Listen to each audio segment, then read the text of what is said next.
Bismillahirrahmanirrahim. Assalamualaikum warahmatullahi wabarakatuh.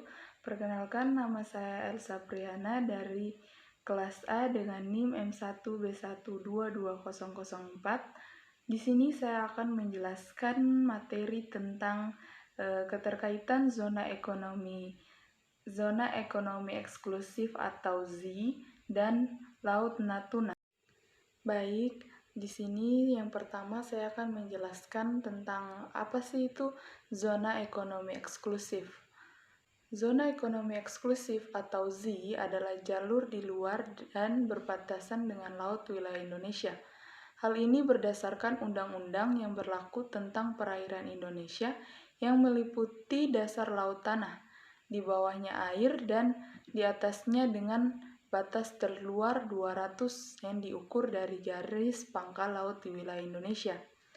Di Indonesia sendiri, zona ekonomi eksklusif ini diatur dalam Undang-Undang Nomor 5 Tahun 1983. Perlu diingat, dengan ekonomi eksklusif adalah salah satu zona maritim selain laut, wilayah zona tambahan, landasan kontinen, dan laut lepas. Di zona ekonomi eksklusif, setiap negara pantai seperti Indonesia mempunyai hak yang berdaulat untuk tujuan eksplorasi, eksploitasi, konservasi, dan mengelola sumber daya alam, baik itu hayati maupun non-hayati.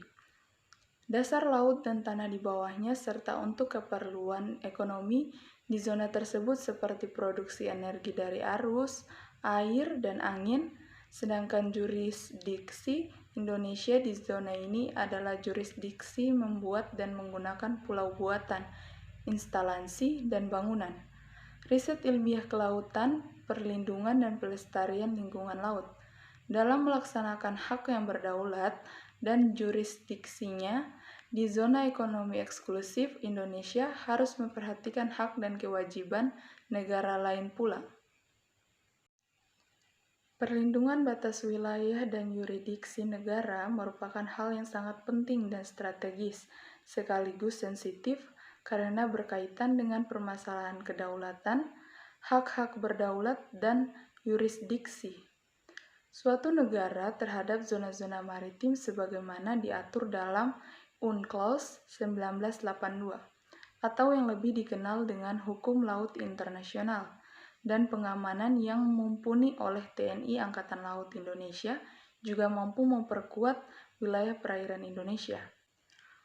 Pengamanan wilayah Z dari negara lain juga dapat diperkuat dengan kemampuan diplomasi dan mengisolasi ancaman dari negara lain, menggunakan kuasa ekonomi untuk melakukan atau memaksa kerjasama, menjaga angkatan bersenjata yang efektif, melakukan pertahanan sipil dan kesiapan darurat, memastikan pemulihan cepat dan perbanyak infrastruktur kritikal.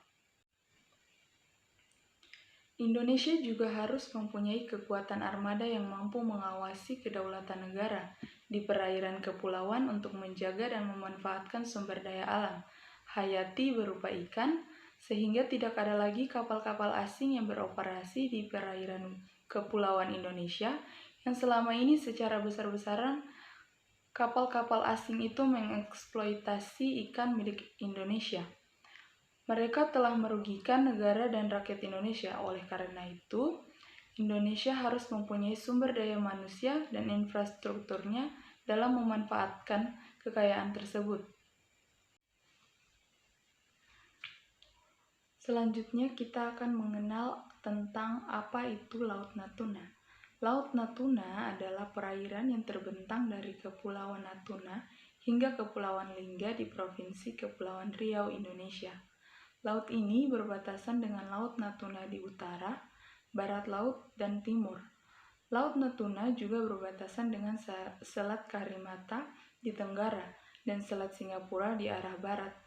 Sedangkan Natuna sendiri adalah kabupaten sekaligus salah satu kepulauan terluar di barat laut Indonesia.